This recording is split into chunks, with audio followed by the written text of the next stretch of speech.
السلام علیکم ورحمۃ اللہ وبرکاتہ۔ الحمدللہ، اللہ تعالیٰ کی مہربانی سے اور اس کے فضل و رحمت کے ساتھ آج ہم سورۃ اللیل کی آیہ نمبر 7 پڑھیں گے۔ سٹارٹ کرتے ہیں۔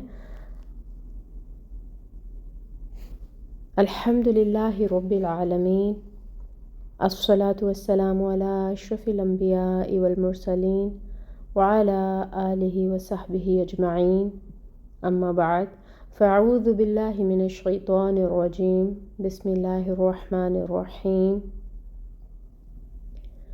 رب اشرح لی صدری ویسر لی امری واحلل عقدۃ من لسانی یفقہوا قولی، ربی زدنی علما، اللہم فقہنا فی الدین، آمین یا رب العالمین۔ آیہ نمبر 7 میں آ رہا ہے فَسَنُيَسِّرُهُ، بس ان قریب ہم آسانی دیں گے اس کو، لِلْيُسْرَىٰ، آسان راستے کی، بس ان قریب ہم اس کو آسان راستے کے لیے سہولت دیں گے، آسانی دیں گے۔ ہم نے جو پہلے آیات پڑھی ہیں اس میں دیکھا کہ انسانی کوشش اگر خیر کے راستے میں ہو تو کون سے وہ 3 اوصاف ہیں جو انسان کو اپنے اندر ڈیولپ کرنے ہیں۔ ان میں ایک اللہ تعالیٰ نے ہمیں بتایا کہ عطا، یعنی اللہ کی راہ میں مال خرچ کرنا، دوسرا ہے واتقا، یعنی تقوی اختیار کرنا، اللہ تعالیٰ کی نافرمانی سے بچتے ہوئے زندگی گزارنا، اور تیسرا تھا وصدق بالحسنی، بھلائی کو سچ ماننا۔ یہ انسان کی کوشش کی ایک قسم ہے۔ 2 راستوں کی بات کی گئی ہے اور یہ ایک راستہ ہے جس میں یہ 3 کریکٹرسٹکس ہم نے پڑھی تھیں، 3 اوصاف اس کے ہم نے پڑھے تھے۔ اب یہ تینوں خوبیاں جو ہیں بہت جامع ہیں، اور آیہ نمبر 7 میں اب انسانی جو اسٹرگل ہے، جو ایفرٹس ہیں، اس کی کوششیں ہیں، اس کا رزلٹ اناؤنس کیا جا رہا ہے کہ اگر ایک انسان خیر کے راستے پر چل کر ان خوبیوں کو اپنی زندگی میں اڈاپٹ کرے گا، اپنی زندگی کا حصہ بنائے گا، یہ تینوں کام کرے گا، تو پھر اس کو فائدہ کیا ملے گا؟ اللہ تعالیٰ نے فرمایا بس ان قریب ہم اس کو آسان راستے کے لیے سہولت دیں گے۔ اب آسان راستہ کیا ہے؟ یہ وہ راستہ ہے جو انسان کی فطرت کے عین مطابق ہے، جو ہمارے خالق اور مالک کی مرضی کے عین مطابق ہے۔ اس راستے پر چلنے کے لیے انسان کو اپنے ضمیر سے فائٹ نہیں کرنی پڑتی۔ وہ کس طرح سے کہ انسان اپنے جسم، جان، عقل، ذہن کی قوتوں پر زبردستی نہیں کر رہا ہوتا، ان سے وہ کام کرنے کو نہیں کہہ رہا ہوتا جو فطرت کے خلاف ہے۔ فطرت کے خلاف ہیں گناہ کے کام۔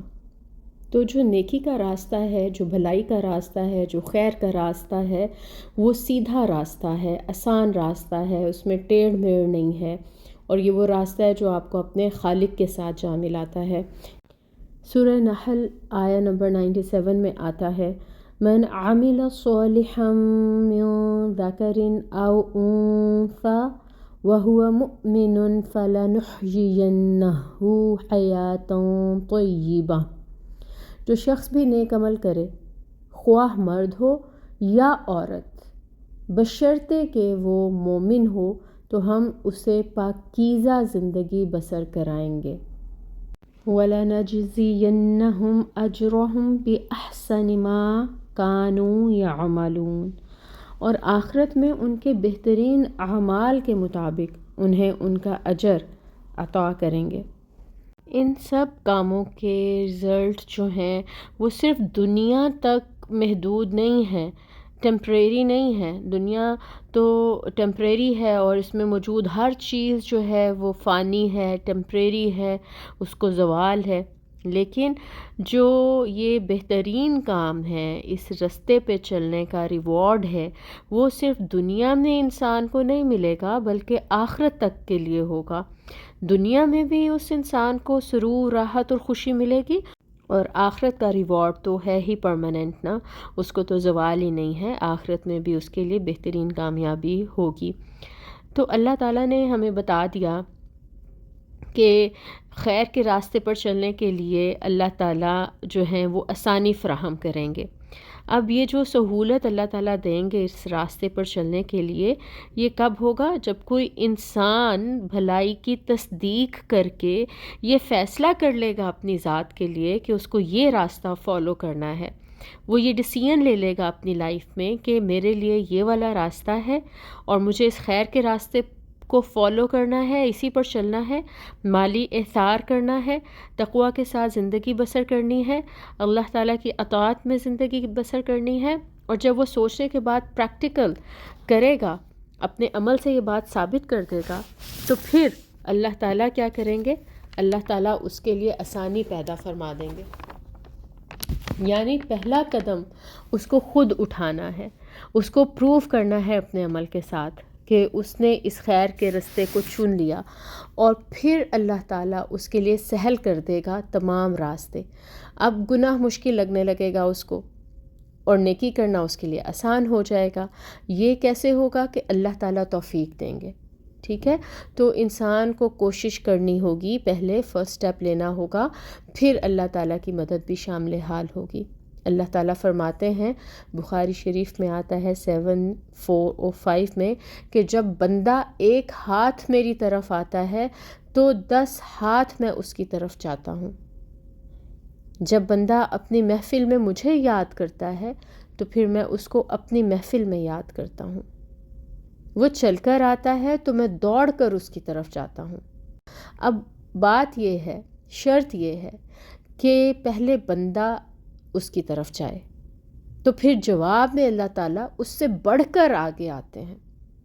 اب یہاں پر اسکالرز نے مینشن کیا کہ ایک کوسچن یہ پیدا ہوتا ہے کہ پہلے ہم نے آیہ نمبر 5 کی تفسیر میں پڑھا تھا، سورہ بلد کی جو 11-18 آیات ہم نے دیکھی تھیں، اس میں یہ مینشن کیا گیا تھا کہ یہ جو خیر کا راستہ ہے یہ ایک دشوار گزار گھاٹی ہے، اور یہاں پر اللہ تعالیٰ کہہ رہے ہیں کہ یہ آسان راستہ ہے، میں آسان راستے کی طرف اس کو سہولت دے دوں گا۔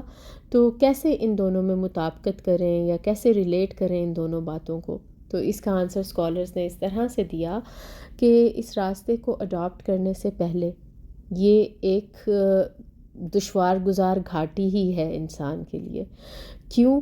کیونکہ انسان کو اس پر چڑھنے کے لیے، خیر کے راستے پر چڑھنے کے لیے اپنے نفس سے جنگ کرنی پڑتی ہے، دنیا سے، شیطان سے لڑنا پڑتا ہے، اور یہ سب آسان نہیں ہے، یہ بہت مشکل ہے، بہت ساری رکاوٹیں آپ کے راستے میں آتی ہیں، اور جب آپ ان سب رکاوٹوں کو کراس کر لیتے ہیں، اپنے نفس پہ قابو پا لیتے ہیں، اور ان سب مشکلوں کو کنٹرول کر کے، اپنے پہ جبر کر کے آپ نیکی کے راستے پر، خیر کے راستے پہ قدم رکھ دیتے ہیں، تو پھر یہ ہوتا ہے کہ اللہ تعالیٰ آپ کے لیے آسانی کر دیتے ہیں۔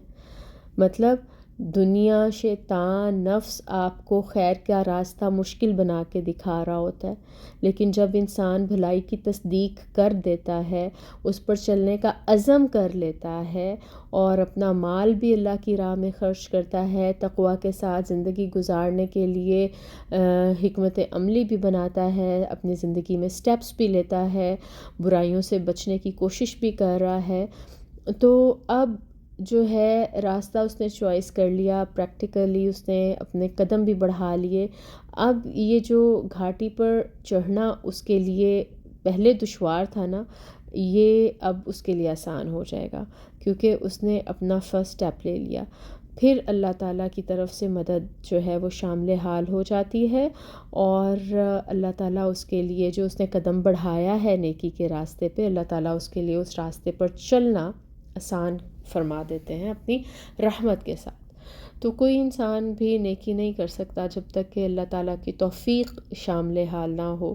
تو اب یہ کہ جب انسان نے اپنی تمام انرجیز کو فطرت کے مطابق پازیٹیو وے میں یوز کرنا شروع کر دیا، گناہ سے بچنے کی کوشش کی، مال اپنا اللہ تعالیٰ کی جو مخلوق ہے اس کی بھلائی کے لیے خرچ کیا، اور اچھے اخلاق کے ساتھ زندگی گزاری، بھلائی کی بات کی بھی اور اس کی ترغیب بھی دی، اور جرائم سے پاک، بد کرداری سے دور اور معاملات میں سچا کھرا ہو کر زندگی گزاری، تو پھر معاشرہ خواہ کتنا ہی بگڑا ہوا کیوں نہ ہو، اللہ تعالیٰ کی طرف سے نا اس کو قدر بھی ملتی ہے، عزت بھی ملتی ہے، اور لوگوں کے دل اس کی طرف کھنچنے شروع ہو جاتے ہیں۔ یہ بات سورہ مریم میں آتی ہے، آیہ نمبر 96 میں، کس طرح سے ان الذین آمنوا وعملوا الصالحات سیجعل لهم الرحمن ودا، بے شک جو لوگ ایمان لائے ہیں اور اچھے کام کر رہے ہیں، ان قریب اللہ تعالیٰ ان کے لیے لوگوں کے دلوں میں محبت پیدا کر دیں گے۔ اور اس کی وضاحت ایک حدیث سے بھی ہوتی ہے۔ سیدنا ابو ہریرہ رضی اللہ تعالیٰ عنہ سے روایت ہے کہ آپ صلی اللہ علیہ وآلہ وسلم نے فرمایا، اللہ تعالیٰ جب کسی بندے سے محبت کرتے ہیں تو جبرائیل علیہ السلام کو پکار کر کہتے ہیں کہ میں فلاں بندے سے محبت رکھتا ہوں، تم بھی اس سے محبت رکھو۔ پھر جبرائیل علیہ السلام آسمان میں پکارتے ہیں، پھر اہل زمین میں اس کی محبت نازل کی جاتی ہے۔ اللہ تعالیٰ کے اس قول کا یہی مطلب ہے۔ اور جب اللہ کسی بندے سے ناراض ہوں تو جبرائیل علیہ السلام سے کہتے ہیں کہ میں فلاں بندے سے ناراض ہوں، تم بھی اس سے ناراض ہو جاؤ، پھر یہی بغض جو ہے اس کے لیے اہل زمین میں نازل کیا جاتا ہے۔ اللہ تعالیٰ سے دعا ہے کہ اللہ تعالیٰ ہمیں بھی اپنی راہ میں مال کو خرچ کرنے والا، مخلوق کی بھلائی کے لیے اور حق کی تصدیق کرنے والا، تقوی والی زندگی گزارنے والا بنا دے، اور اللہ تعالیٰ ہمارے لیے خیر کے رستے پر چلنے کو آسان فرما دے۔ آمین یا رب العالمین۔ سبحانک اللہم و بحمدک، اشہد ان لا الہ الا انت، استغفرک و اتوب الیک۔ السلام علیکم ورحمۃ اللہ وبرکاتہ۔